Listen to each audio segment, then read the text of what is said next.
Chemical কাইনেটিক্সের Bangla কথার অর্থ হচ্ছে রাসায়নিক গতিবিদ্যা। রাসায়নিক গতিবিদ্যা মানে কি? গতি মানে কি না এক জায়গা থেকে একটাই মুভ করবে, তাহলে সেক্ষেত্রে গতিবেগ মানে বেগ মানে কোনটা বলবে না স্মরণের হারকে বলবে।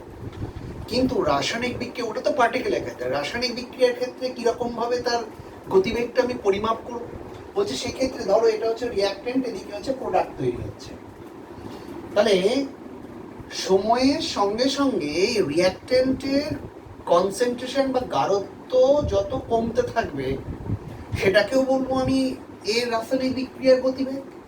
অথবা সময়ের সঙ্গে সঙ্গে এই প্রোডাক্টের গাঢ়ত্ব যত বাড়বে, তার মানে এর গাঢ়ত্ব যদি ধরো কমে, আমি বলছি কমছে ডিসিআর, এটা কমছে কতক্ষণ সময়? ডিটি সময়ে, তাহলে কমার হার কত? ডিসিআর ডিটি যেহেতু কমা তার জন্য মাইনাস, এটাকে বলবো একটা রিয়াকশন রেট, ওই reaction rate equal to this. অথবা তুমি যদি বলো প্রোডাক্টের রেসপেক্টে করতে হয়, তাহলে প্রোডাক্টের রেসপেক্টে করতে গেলে ডিসিপি ডিটি, মানে এটা প্লাস, তার মানে কি ধরো প্রোডাক্টের গাঢ়ত্ব বাড়ছে ডিসিপি, কত সময়? ডিটি সময়, তাহলে একক সময়ে কতটা বাড়ছে সেটা হচ্ছে ডিসিপি বাই ডিসিপি ডিটি। তাহলে এইটা হচ্ছে রিয়াকশন রেট, আইদার এটা দিয়ে প্রকাশ করা হবে অথবা এটা দিয়ে প্রকাশ করা হবে। এখন এই রাসায়নিক বিক্রিয়ার বেগটা মানে কোন কোন ফ্যাক্টরের উপর ডিপেন্ড করে, কোন কোন বিক্রিয়ার উপর মানে কোন কোন প্যারামিটারের উপর ডিপেন্ড করবে বলছে। এক নম্বর হচ্ছে যে যে রিয়াক্ট্যান্টগুলো রয়েছে তাদের রাসায়নিক প্রকৃতির উপর। যেমন ধরো রিয়াকশন করে কারা? পরমাণুগুলো বা ইন্ডিভিজুয়াল আয়নগুলো। তাহলে যখন আয়নে পরিণত হবে তাদের রিয়াকশন রেটটা সবচেয়ে বেশি হবে। ধরো আমি বলছি NaCl, জলে যখনই দিবে তখন কি হলো? বিপরীত আয়নে ভেঙে গিয়ে নিজেরা মুক্ত হয়ে গেল, মুক্ত অবস্থায় তারা রিয়াকশন করবে, সে পরমাণুই হোক বা হচ্ছে গিয়ে আয়নই হোক, তারা তাড়াতাড়ি মুক্ত হয়ে গেল। এবার সিলভার নাইট্রেট দিলে তারাও ভেঙে গেল, Ag plus plus NO3 minus, তখন সিলভার আয়ন খুব সহজে ক্লোরাইড আয়নের সঙ্গে যুক্ত হতে পারলো, খুব দ্রুত গতিতে বিক্রিয়া হয়। তাহলে এটা একটা হলো। আবার কি বলেছিলাম না পরমাণুগুলো রাসায়নিক বিক্রিয়ায় অংশগ্রহণ করে। ধরো আমি বলছি একটা রিয়াকশান N2 এবং O2, N2O2 রিয়াক্ট করবে, দিয়ে তৈরি করবে কি NO তৈরি করবে। কিন্তু সমস্যা হচ্ছে যে N2 অণুর ভেতরে পরমাণুতে পরিণত করতে গেলে আগে এই অণুর ভেতরে পরমাণুর মধ্যে দুটো পরমাণুর মধ্যে যে বন্ধনটা রয়েছে বন্ধনটা ভাঙতে হবে, তবে পরমাণুতে পরিণত হবে। তাহলে যাদের বন্ধন ভাঙন শক্তি যত বেশি হবে অর্থাৎ পরমাণুতে পরিণত হওয়ার রেটটা কি হয়ে যাবে? কমে যাবে। ঠিক সিমিলারলি দুটো অক্সিজেনকে ভেঙে ও পরমাণুতে পরিণত হতেও তার বন্ধন শক্তিটা যথেষ্ট বেশি। সুতরাং যাদের বন্ধন ভাঙন শক্তি যত বেশি হবে তার সেখান থেকে পরমাণু তৈরির রেটও তত কমে যাবে, যার রিয়াকশন রেটও কমে যাবে। যার জন্যই বললাম যে যে রিয়াক্ট্যান্টগুলো ইউজ করছে তাদের প্রকৃতির ও রাসায়নিক প্রকৃতির উপর নির্ভর করছে রাসায়নিক বিক্রিয়ার বেগটা বেশি হবে না কম হবে। এটা গেল এক নম্বর। দু নম্বর টেম্পারেচার। টেম্পারেচারটা কি বলছে? টেম্পারেচার যত বাড়াবো রাসায়নিক বিক্রিয়ার বেগ তত বাড়বে। কেন না ধরো আমি বলছি রাসায়নিক বিক্রিয়ার একটা হার হচ্ছে কি ধরো KT, KT মানে কি না T ডিগ্রি সেন্টিগ্রেডেই বলি বা T কেলভিনেই বলি, কোন রাসায়নিক বিক্রিয়ার বেগ হচ্ছে গিয়ে KT, সেটার যা মান সে আমি বলছি ধরো এটা x ইউনিট। আর যদি টেম্পারেচার যদি 10 ডিগ্রি বাড়ায়, সে কেলভিনই হোক আর সে হচ্ছে গিয়ে তোমার সেন্টিগ্রেডই হোক, 10 ডিগ্রি বাড়ায়, তাহলে দেখা যায় যে রিয়াকশন রেটটা হয়ে যায় জাস্ট x ইউনিট। তার মানে দেখা যাচ্ছে যে টেম্পারেচারটা যদি মানে 10 ডিগ্রি বাড়িয়ে দিই তাহলে রিয়াকশন রেটটা যা ছিল তার মানে ডাবল বা ট্রিপল হয়ে যাচ্ছে রিয়াকশন রেট। তার মানে কি টেম্পারেচার বাড়ালে রিয়াকশন রেটগুলো বেড়ে যায়। এখানে এই যে KT প্লাস 10 অর্থাৎ 10 ডিগ্রি বাড়ালে যে বিক্রিয়ার হারটা হবে 10 ডিগ্রি কমে মানে প্রাথমিক অবস্থায় যে বিক্রিয়ার হার তাদের যে অনুপাত, এই অনুপাতটা কত হয়ে যাচ্ছে তাহলে 2:3। এইটাকে বলা হচ্ছে বিক্রিয়ার উষ্ণতা গুণাঙ্ক, মানে reaction temperature coefficient of reaction, temperature coefficient of reaction double বা ট্রিপল হয়ে যায়। তারপর টেম্পারেচার বাড়ালে রিয়াকশন রেটগুলো কি হয়? বেড়ে যায়। নাম্বার 3 গাঢ়ত্বের উপর। ধরো যে রিয়াক্ট্যান্টগুলো থাকে সেই রিঅ্যাক্ট্যান্টগুলোর গাঢ়ত্বের ওপর বিক্রিয়া হার নির্ভর করে। আমরা ক্লাস 11-এ কি ল অফ মাস অ্যাকশনে পড়েছি কি কোনো রিঅ্যাকশন রেটটা কি করছে না, সেটা হচ্ছে বিক্রিয়কের যে অ্যাক্টিভ মাস মানে হচ্ছে সক্রিয় ভর, যেটা লিকুইড বা সলিড হলে আমরা কি দিয়ে প্রকাশ করেছি, আণবিক গাঢ়ত্ব দিয়ে প্রকাশ করেছি, আর গ্যাস হলে কি তার প্রেশার দিয়ে প্রকাশ করেছি। তাহলে এদের পরিমাণ এদের উপর নির্ভরশীল, ডাইরেক্টলি প্রপোর্শনাল। তাহলে এদের পরিমাণ যত বাড়বে তত কি হবে, রিঅ্যাকশন রেটও বাড়বে। তার মানে রিঅ্যাক্ট্যান্টের গাঢ়ত্ব বা হচ্ছে গিয়ে তারা যদি গ্যাস হয় তাদের প্রেশার বাড়লে রিঅ্যাকশন রেটও বাড়বে। তারপরেটা কি রয়েছে, এরপরে রয়েছে পৃষ্ঠতলের ক্ষেত্রফল। পৃষ্ঠতলের ক্ষেত্রফল কিরকম না, রিঅ্যাক্ট্যান্টের পৃষ্ঠতলের ক্ষেত্রফল যত বাড়বে তত রিঅ্যাকশন রেট কি হবে, রিঅ্যাকশন রেট তত বাড়বে। যেমন ধরো আমি বলছি, যখন একটা বড় মানে গোলকাকৃতি কোনো একটা কাঠের টুকরো, সেই কাঠের টুকরোকে উনুনে ফেললে যে রেটে জ্বলবে, মানে যে হারে তাপ তৈরি করবে, আমি যদি এই কাঠের টুকরোটাকে বা হচ্ছে কয়লার টুকরোটাকে গুঁড়িয়ে পাউডার করে দিই, তাহলে কি হবে, তার মানে অত্যন্ত দ্রুত হারে রিয়াকশন করবে। তার মানে কি, ওটা গুঁড়িয়ে যখন ছোট কণা করে দেবো, কণা করলে পৃষ্ঠতলের ক্ষেত্রফল কি হয়, বেড়ে যায়। তাহলে পৃষ্ঠতলের ক্ষেত্রফল যত বাড়বে তত রিয়াকশন রেট কি হবে, তত বেড়ে যাবে, যার জন্য ছোট ছোট কণার রিয়াকশন রেটটা হচ্ছে গিয়ে বেশি হয়। তারপরে কি অনুঘটক কারণে যারা রাসায়নিক বিক্রিয়াকে বেগকে বাড়িয়ে দেয় তারা অনুঘটক। ইনহিবিটর যারা কমিয়ে দেয়, কি করে না, কোনো একটা রাসায়নিক বিক্রিয়া ঘটাতে গেলে সক্রিয়ণ শক্তির প্রয়োজন হয়, তো অনুঘটক করে কি সক্রিয়ণ শক্তির মানটা কমায়। সক্রিয়ণ শক্তিটা কি না, রিঅ্যাক্ট্যান্ট অণুগুলোকে বিক্রিয়া করতে গেলে একটা নির্দিষ্ট শক্তি স্তরে পৌঁছতে হয়, সক্রিয় অবস্থায় বলা হয়। তাহলে এইটা ওই সক্রিয় অবস্থায় পৌঁছতে যে শক্তিটা নেয় সেটা সক্রিয়ণ শক্তি। তা যাদের ক্ষেত্রে এই শক্তির পরিমাণটা কমে যায়, মানে আমি যদি এরকম ছবিটা দিই, ছবিটা হচ্ছে এরকম, এইটা হচ্ছে অ্যাক্টিভ স্টেট, এখানে না পৌঁছলে তারা বিক্রিয়াজাত পদার্থে পরিণত হবে না। তাহলে এইখানে হচ্ছে সাধারণ নিজস্ব শক্তি, তাকে এই পরিমাণ শক্তি নিতে হবে, অ্যাচিভ করতে হবে। তাহলে এইটাকে বলা হচ্ছে অ্যাক্টিভেশন এনার্জি বা সক্রিয়ণ শক্তি। তো যাদের যত কম হবে তাদের রিয়াকশন রেট তত বেশি হবে। এখন অনুঘটকগুলো কি করে, অনুঘটকগুলো রিঅ্যাক্ট্যান্টের সঙ্গে একটা ইন্টারমিডিয়েট একটা কি তৈরি করে, কমপ্লেক্স তৈরি করে। যখনই কমপ্লেক্স তৈরি করে তাদের কি হয় না, এই অ্যাক্টিভেশন এনার্জির পরিমাণটা কমে যায়। তাহলে অ্যাক্টিভেশন এনার্জির পরিমাণ যত কমে যাবে তাহলে রিঅ্যাকশন রেট কি হবে, তত বেড়ে যাবে। তা এই হচ্ছে গিয়ে ফ্যাক্টরস যার উপরে রিঅ্যাকশন রেটগুলো হচ্ছে গিয়ে ডিপেন্ড করে। এবার দেখো রিঅ্যাকশন রেটে তাহলে আমরা ইউনিটটা কি বলবো।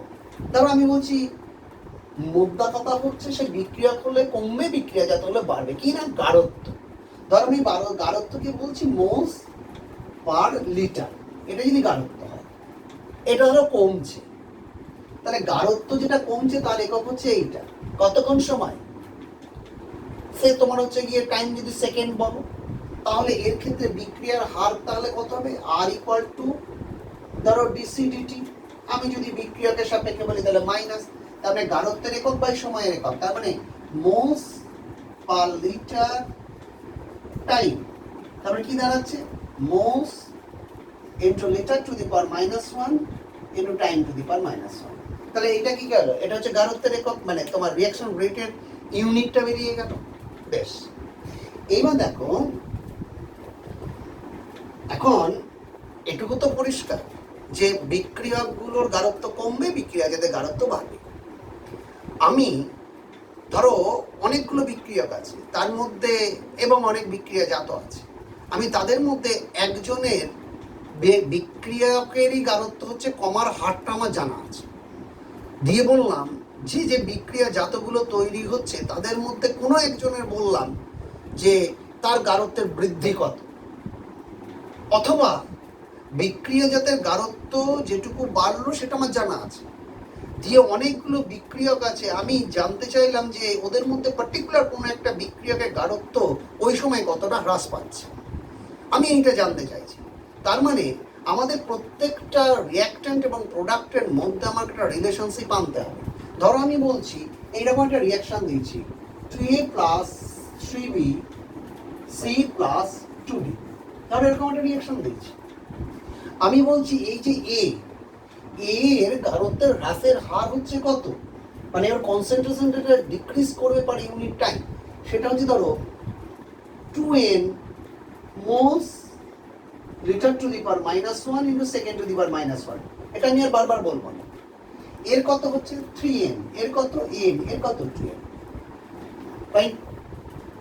এবারে কাজ করো, আমাকে law of conservation of mass, ভরের নিত্যতা সূত্র অনুযায়ী আমি একটা কাজ করে নেবো।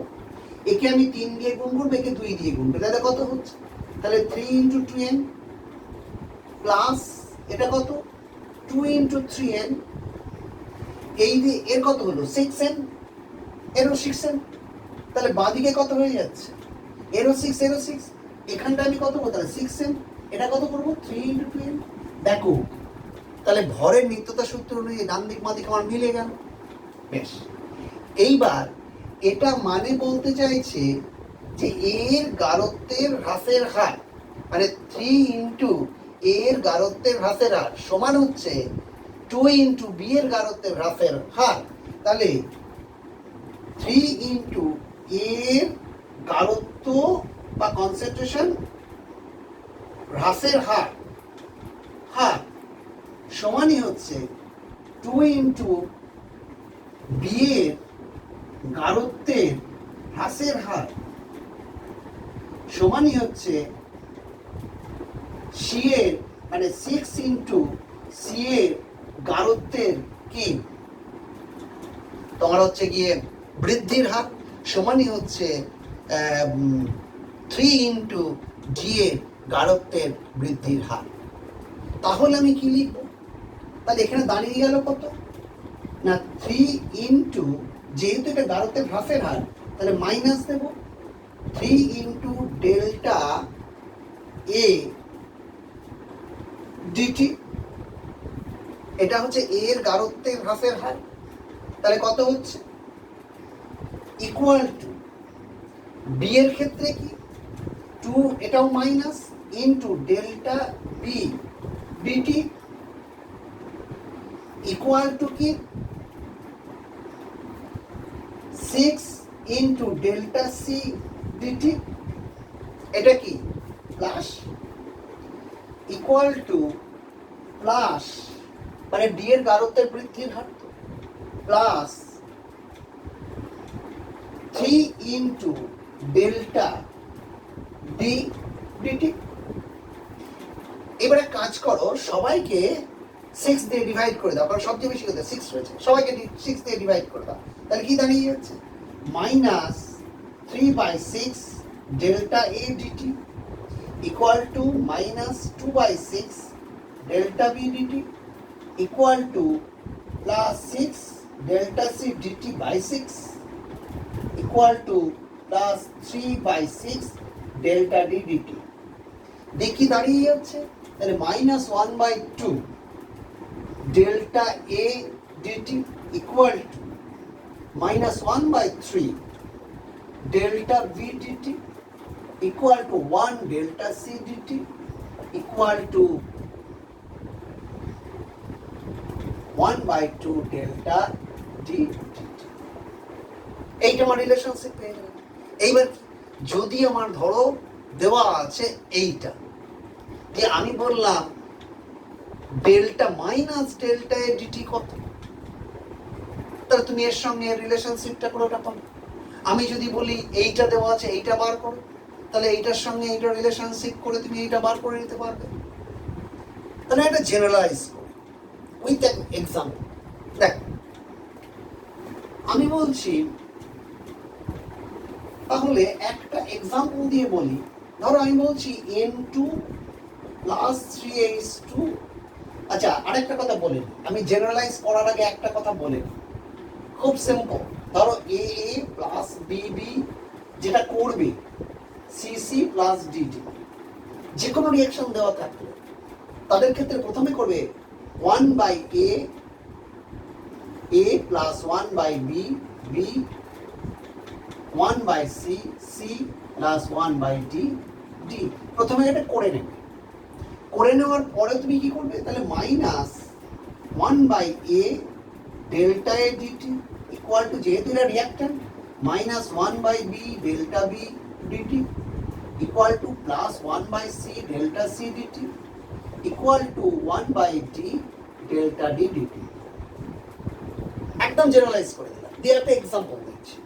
যেমন ধরো এক্সাম্পলটা হচ্ছে এইটা যে N2 plus 3H2 N2 plus 3H2 2NH3। আমাকে বলা আছে যে অ্যামোনিয়ার প্রোডাকশন রেট সে এক্স ইউনিট, অ্যামোনিয়ার প্রোডাকশন রেট তার মানে কি প্রোডাকশন মানে কি প্লাস কত দেওয়া আছে DNH3 dt, প্রোডাকশন মানে প্লাস, এইটা বলা আছে এক্স ইউনিট। আমি জানতে চেয়েছি যে হাইড্রোজেনের যে কনসেন্ট্রেশনটা ডিক্রিজ করছে, কমে যাচ্ছে, তার রেটটা কত হবে। তার মানে তোমাকে বার করতে হবে -DH2 dt সমান কত। এবং আমি এটাও বলছি যে তার নাইট্রোজেনের যে গাঢ়ত্বের যে হ্রাস হবে কনসেন্ট্রেশনের সেটা, তার মানে -DN2 dt সমান কত হবে। সঙ্গে সঙ্গে তোমাকে কি বলেছিলাম আমি বলেছিলাম রিয়াকশনটাকে এরকম ভাবে করে নে 1/1 N2 plus 1/3H2 1/2 NH3, right?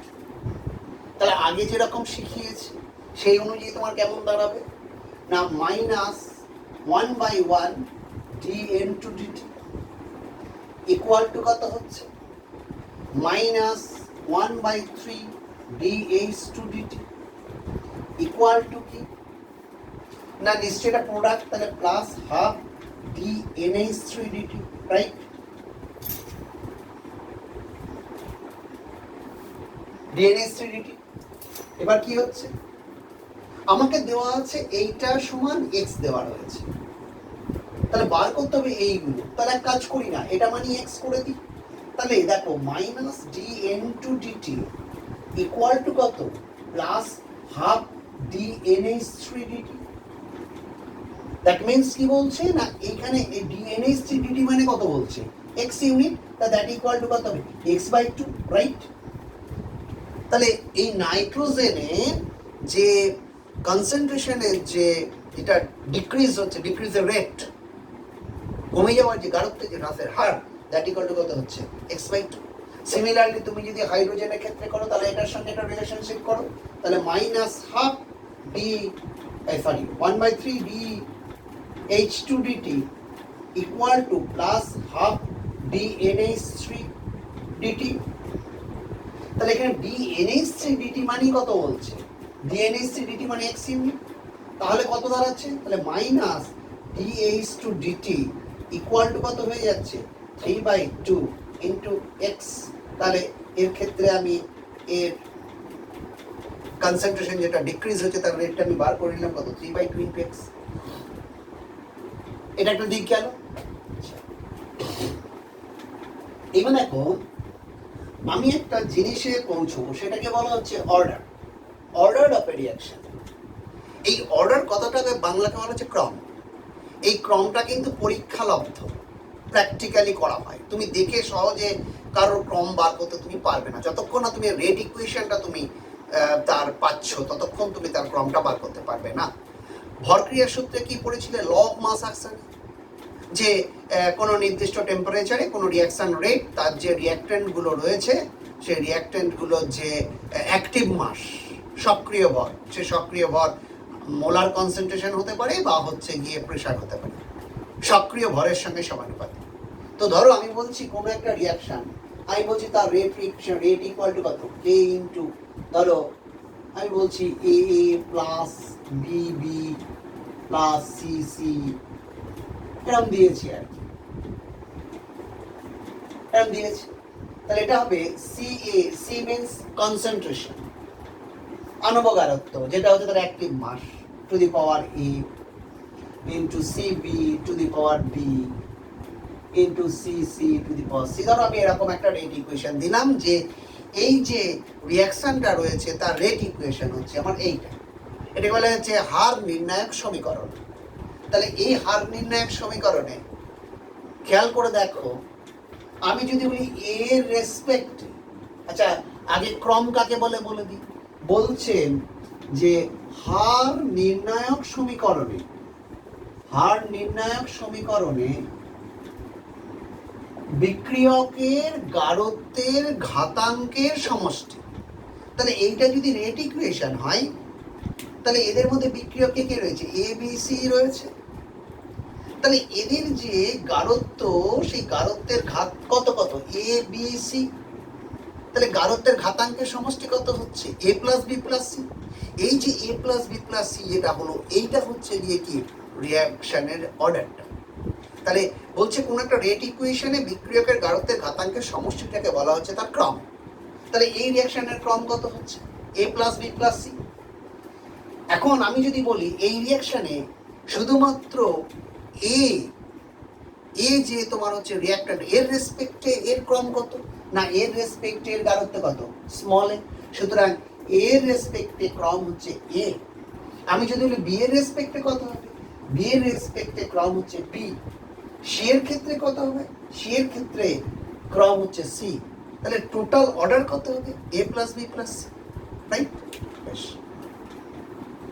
তাহলে বলছে রেট ইকুয়েশনে আমরা যে রিঅ্যাক্ট্যান্টস গুলো রয়েছে, তাদের যে তোমার যে পাওয়ার গুলো রয়েছে, কনসেন্ট্রেশন যে পাওয়ার গুলো রয়েছে, সেই পাওয়ার গুলোকে যোগ করলে টোটাল যেটা পাবো সেটা হচ্ছে গিয়ে ওই রিঅ্যাকশনের ক্রম।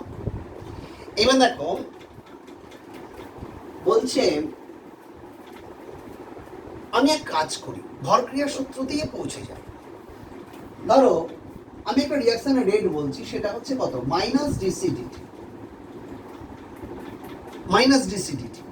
তার আগে আরেকটা কথা আমি বলে নিই, যেটা হচ্ছে আমি বললাম কি বিক্রিয়ার হার মানে হচ্ছে বিক্রিয়কের গাঢ়ত্বের হ্রাসের হার। এখন প্রশ্ন হচ্ছে এই যে বিক্রিয়ার রেট, এই রেটটা হচ্ছে দু রকমের। একটা হচ্ছে গিয়ে অ্যাভারেজ, আর একটা হচ্ছে গিয়ে ট্রানজিয়েন্ট। বাংলায় বলা হচ্ছে ক্ষণস্থায়ী বা তাৎক্ষণিক। এটা হচ্ছে গড় বিক্রিয়ার গতিবেগ, আর একটা হচ্ছে তাৎক্ষণিক বা ট্রানজিয়েন্ট রিঅ্যাকশনের স্পিড বা হচ্ছে কি রিঅ্যাকশন রেট। দুটোর মধ্যে পার্থক্য কোথায়? Very simple. ধরো আমি বলছি কোনো একটা রিঅ্যাকট্যান্ট এখান থেকে প্রোডাক্ট হচ্ছে, T1 সময়ে এর কনসেন্ট্রেশন হচ্ছে C1, T2 সময়ে কনসেন্ট্রেশন হচ্ছে C2। Obviously C1 greater than C2। তাহলে গাঢ়ত্ব কতটা কমলো? তাহলে গাঢ়ত্ব কমলো কত? কমলো কতটা? C1 minus C2, right? কমলো এটা। যেহেতু কমলো তার জন্য এখানে সিম্বলটা কি দেবো? মাইনাস দেবো। তাহলে এদের রিঅ্যাকশন রেট ইকুয়াল টু হবে, সামনে একটা মাইনাস ইউজ করবো, ডিভাইডেড বাই টাইম স্প্যান কত? টাইম স্প্যান হচ্ছে কত? T2 minus T1। এই T2 মাইনাস T1 কে যদি আমি ডেল্টা টি বলি আর এটাকে যদি ডেল্টা সি বলি, তাহলে মাইনাস ডেল্টা সি ডেল্টা টি। এটা হচ্ছে রিঅ্যাকশন রেট, কিন্তু এটাকে বলবো আমি কি অ্যাভারেজ। তখনই বলবো, গড় বিক্রিয়ার বেগ তখনই বলবো যখন ডেল্টা টি এটা হচ্ছে গিয়ে কি, এটা লার্জ। মানে ডেল্টা টি মানে টাইম স্প্যানটা যখন খুব বেশি হবে, তখন এই যে বিক্রিয়ার হারটা বেরোলো, এটাকে বলবো আমি গড় বিক্রিয়ার হার। কেন? গড় বিক্রিয়ার হার মানে হচ্ছে, ধরো আমি 1 ঘন্টা আগে একটা গাঢ়ত্ব দেখেছিলাম, 1 ঘন্টা পরে গাঢ়ত্ব দেখছি, তাহলে গাঢ়ত্বের যে হ্রাসটা সেটা আমি পেয়ে গেলাম খুব সহজেই, টাইম ডিফারেন্সটাও পেয়ে গেলাম। কিন্তু মজার ব্যাপার হচ্ছে, মনে রাখবে কোনো একটা বিক্রিয়ার যে স্পিড সেটা ডিপেন্ড করছে কনসেন্ট্রেশনের উপর। মানে 1 ঘন্টা আগে তার যে কনসেন্ট্রেশন ছিল, তার বিক্রিয়ার বেগটা যা হবে, 1 ঘন্টা পরে যে কনসেন্ট্রেশন রইল, তার বিক্রিয়ার বেগটা কিন্তু কম হবে। যার জন্যই কিন্তু আমরা এই যে টাইম স্প্যানটা অনেক বেশি ধরছি, এক্ষেত্রে কিন্তু যে ভ্যালুটা আসবে, সেই ভ্যালুটা গ্রহণযোগ্য ভ্যালু হবে না, কারণ এত সময়ের ব্যবধানে বিক্রিয়ার হার পরিবর্তন হয়ে যায়, যেহেতু গাঢ়ত্ব অনেকটা পরিবর্তন হয়ে গেছে। যার জন্য আমরা অ্যাভারেজ বিক্রিয়ার হার আমরা ধরি না।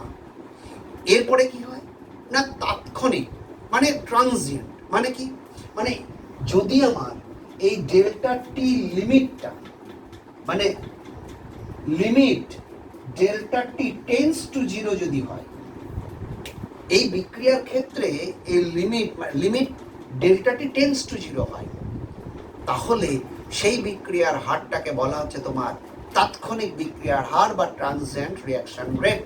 আর এর ক্ষেত্রে গাঢ়ত্ব যেমন খুব একটা পরিবর্তন হয় না, যার জন্য সেই মুহূর্তে বিক্রিয়ার বেগেরও খুব একটা পরিবর্তন হয় না। এই কারণেই আমরা কিন্তু ধরি কোনটা, ক্ষণস্থায়ী বিক্রিয়ার বেগ বা হারটাকে আমরা ব্যবহার করি।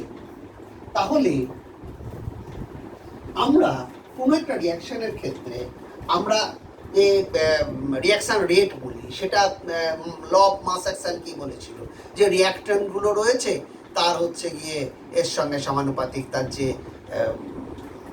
মানে অ্যাক্টিভ মাস বা মোলার কনসেন্ট্রেশন বা হচ্ছে প্রেশার তার পাওয়ারের সঙ্গে এটা প্রপোর্শনাল। তার মানে ধরো আমি বলছি কোনো একটা রিঅ্যাকশন রেট হচ্ছে মাইনাস ডিসিডিটি, কারণ আমি বলেছিলাম না তাৎক্ষণিক ইউজ করবো, বলছে directly proportional to the concentration nth power of the concentration. এই এনটা কি না, এটা হচ্ছে গিয়ে অর্ডার বা ক্রম ওই রিঅ্যাকশনটা। এখন এইটা হচ্ছে গিয়ে ধরো একটা ইকুয়েশন, আমি রেট ইকুয়েশন বসাবো, তাহলে মাইনাস ডিসিডিটি ইকুয়াল টু কি হবে, K into C to the power n, right? তাহলে এইটা কোন ইকুয়েশন, আর nth অর্ডার রিঅ্যাকশনের হচ্ছে গিয়ে rate equation. What is K? K হচ্ছে গিয়ে রেট কনস্ট্যান্ট, এটা কনস্ট্যান্ট বসাতে হবে। তাহলে রেট কনস্ট্যান্ট যেটাকে বলছি তার ডেফিনেশনটা কি হবে না, খেয়াল করে দেখো, ইফ সি ইকুয়াল টু যদি ইউনিট হয়, 1 মানে ইউনিট হয়, তাহলে কি হচ্ছে মাইনাস ডিসিডিটি ইকুয়াল টু কে। তার মানে বলছে, কারণ 1 টু দি পাওয়ার n মানেই কত, 1। তাহলে খেয়াল করে দেখো, আমরা বলবো যে ইউনিট কনসেন্ট্রেশন যদি হয় রিঅ্যাক্ট্যান্টে, তার যে রিঅ্যাকশন রেটটা হবে সেটাকেই বলবো তার রেট কনস্ট্যান্ট। তাহলে যদি রিঅ্যাকশন রেটটা মানে রিঅ্যাক্ট্যান্টের যে কনসেন্ট্রেশন বা হচ্ছে গিয়ে অ্যাক্টিভ মাসটা যদি ইউনিট হয়, তাহলে তার যে রেট সেটাকেই বলবো আমি তার rate constant. Obviously temperature must be constant. এবার দেখো এর তাহলে ইউনিটটা কি হবে, এখানে এই কেউ এর ইউনিটটা কিন্তু ভেরিয়েবল। কেন ভেরিয়েবল? যদি আমি সি এর ভ্যালু 1 না হয়ে অন্য কিছু হয়, তাহলে তার পাওয়ার তো n, তাহলে সেটা ডিপেন্ড করবে কে এর ইউনিটটা ডিপেন্ড করবে n এর ওপর। n এর মান যদি 1 হয় তাহলে হচ্ছে কে এর ইউনিট এক ধরনের হবে। n এর মান যদি হচ্ছে 2, 3 হয়, তার মানে অর্ডারগুলো first order, second order, third order যদি হয়, তাহলে কে এর মানটা তো সেম থাকবে না। আমি বলেছিলাম কি, ডেফিনেশনে বলেছিলাম সি এর ভ্যালু 1 হলে, সবাইকার তো সি এর ভ্যালু 1 হবে না। তাহলে দেখো আমি একটা কে এর ইউনিট নিয়ে একটা প্রসেস তোমাকে আমি দেখাচ্ছি। ধরো আমার ফর্মুলা কি ছিল, DCDT equal to K into C to the power n। দেখো মাইনাস মানে হচ্ছে ওটা সিম্বল, যেহেতু রিঅ্যাক্ট্যান্টের কনসেন্ট্রেশনের কমার রেট, তাহলে তার মানে কি এটা সি বাই টি বলতে পারি, এটা কনসেন্ট্রেশনের ইউনিট, এটা হচ্ছে টাইমের unit, equal to K into C to the power n। তাহলে কে ইকুয়াল টু কত, কে ইকুয়াল টু হচ্ছে C by C to the power n into T, that equal to C to the power 1 minus n into T to the power minus 1, right? এবার দেখো যদি আমি এইখানে C এর value যদি moles per litre হয়, C এর unit যদি মোলস পার লিটার হয়, তাহলে আমি কি বলবো, তাহলে moles per litre to the power 1 minus n into time to the power minus 1। তাহলে এটাকে যদি আমি একটু ক্লারিফাই করি, তাহলে কি দাঁড়াচ্ছে, moles to the power 1 minus n into litre to the power n minus 1 into time to the power কত, মাইনাস 1। এই যে এর ইউনিট তার জেনারেল ফর্মুলা হচ্ছে এইটা। একটা পার্টিকুলার এক্সাম্পল দিই, ধরো আমি বলছি কোনো একটা রিঅ্যাকশনের যে রেট কনস্ট্যান্ট তার ইউনিটটা দেওয়া রয়েছে আমার কত, time to the power minus 1। এইটা দেওয়া রয়েছে। আমি বললাম কি রিয়াকশনের রেট মানে এর অর্ডারটা কত, এর অর্ডারটা হচ্ছে কেমন করবে তুমি এটাকে একটু সাজিয়ে নাও কিরকম না moles to the power 0 litre to the power 0 time to the power -1, right? এইবার এদের সঙ্গে তুমি যদি ইকুয়েট করো তাহলে কি পাবে না 1 - n = 0, দেন n = কত 1। তাহলে আমি বলবো কি না ওটা হচ্ছে ফার্স্ট অর্ডার রিয়াকশন।